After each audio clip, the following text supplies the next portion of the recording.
చల్లని చిరుగాలి నిన్నొక సంగతి అడగాలి. చల్లని చిరుగాలి నిన్నొక సంగతి అడగాలి.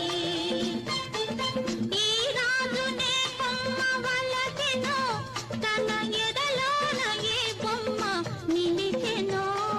చల్లని చిరుగాలి నీకొక సంగతి తెలపాలి. చల్లని చిరుగాలి నీకొక సంగతి తెలపాలి. మనసైన ఒక కొమ్మ వలచింది, నాలో మాట్లాడే బొమ్మ నిలిచింది.